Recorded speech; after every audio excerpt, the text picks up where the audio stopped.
Salut les makers, CrazyDoob, tutoriel impression 3D aujourd'hui, donc il sera en deux parties. Je vais travailler en fait sur Simplify 3D et le faire fonctionner avec l'imprimante Craftbot Flow IDEX de chez Craftunique, donc l'imprimante que je vous ai présentée récemment, donc il y a un logiciel dédié qui est Craftoire.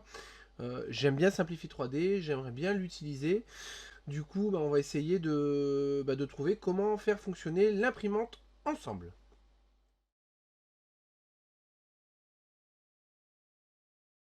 Donc vous verrez dans la liste de mes profils que l'imprimante existe déjà, je l'ai déjà créée en amont, ça va me permettre justement de vous expliquer un petit peu les problèmes qui peuvent être rencontrés. Donc on va sortir ici, donc on a une pièce ici qui est... hop, on va la dégrouper.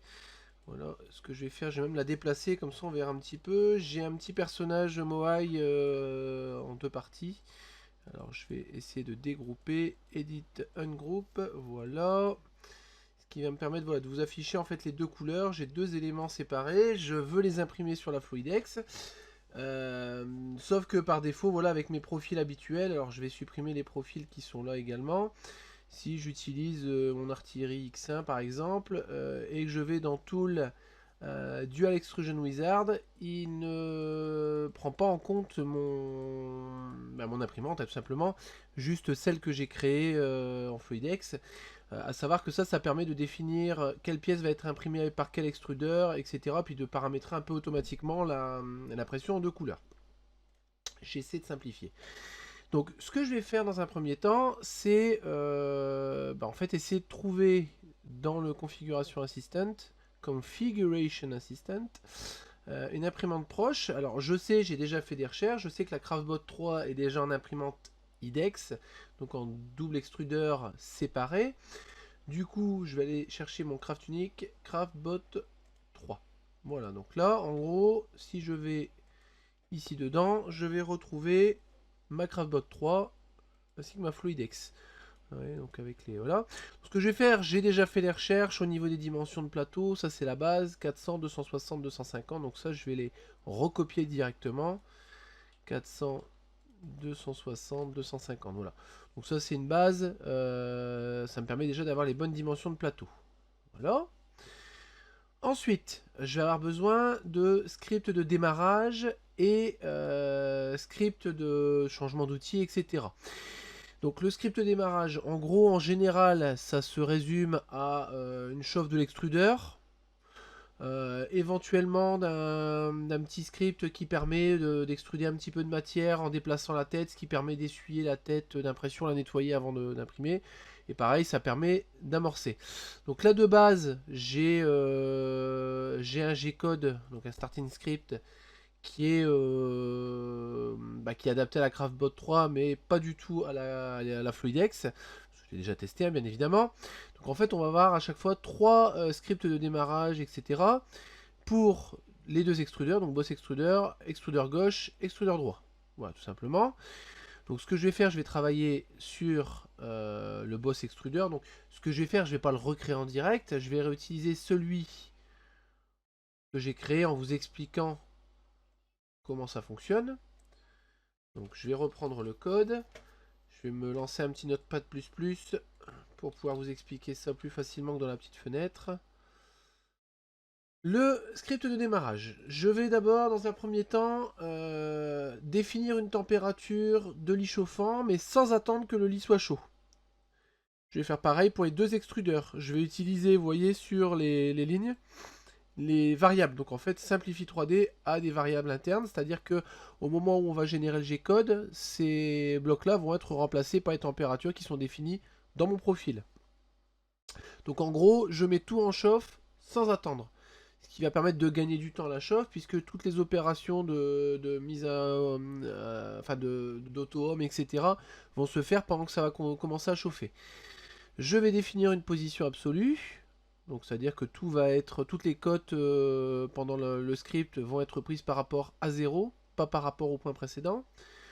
Pareil pour l'extrudeur. Je vais mettre à 0 les axes. Je vais descendre légèrement le plateau. Ensuite, je vais mettre en chauffe définitive avec attente les différents éléments. Donc le lit chauffant dans un premier temps, Sachant que de toute façon les extrudeurs seront encore en chauffe puisque j'ai défini une température de chauffe avant. En gros, je lance ces 3 commandes qui vont me permettre d'avoir les 3 températures validées avant de continuer. En gros, c'est une pause à l'opération que j'ai lancée là-haut. Voilà, pour m'assurer que les températures sont atteintes avant de continuer. Ça, ce sont des lignes de commande qui sont propres à la machine, donc on n'y touche pas. Ici, c'est une ligne de commande, en fait, la machine peut imprimer soit une pièce, soit les pièces en miroir, donc avec une inversion de la pièce, soit en parallèle, c'est-à-dire en gros les deux extrudeurs impriment la même chose. Enfin, il y a plusieurs modes comme ça, donc là je me mets en mode standard. Ensuite, je vais avancer le rail sur Y au milieu du plateau, c'est-à-dire que les deux têtes d'extrudeur seront en face des deux raclettes, tout simplement. Je vais switcher sur le premier extrudeur. Je vais réinitialiser la position de l'extrudeur. Je vais du coup pouvoir extruder 30 mm de filament. Donc en mettant bien X0, ça permet en fait d'éviter que la commande suivante n'emmène l'extrudeur à X20. Alors que le but c'est vraiment de sortir un peu de filament et après seulement de faire passer la buse sur la raclette. Donc il est important de mettre le X0. Voilà, comme ça le X ne bouge pas. Comme je disais, après, on va faire un essuyage de la tête sur la raclette.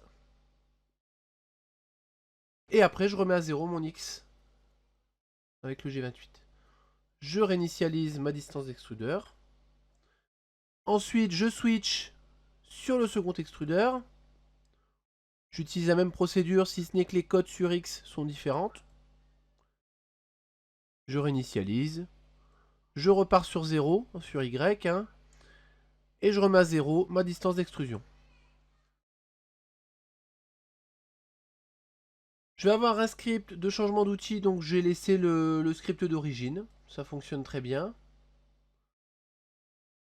En fait, on a les ventilateurs, hein, c'est un contrôle du ventilateur. En gros, on allume et on éteint un ventilateur si on utilise l'outil, enfin l'extrudeur numéro 1 ou numéro 2, enfin 0,1 en l'occurrence. Et enfin, on a l'EndyScript. Donc en fait, on vient éteindre les deux extrudeurs.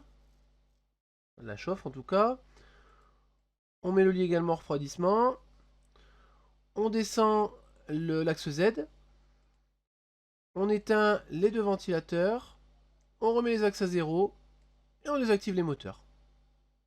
Tout simplement.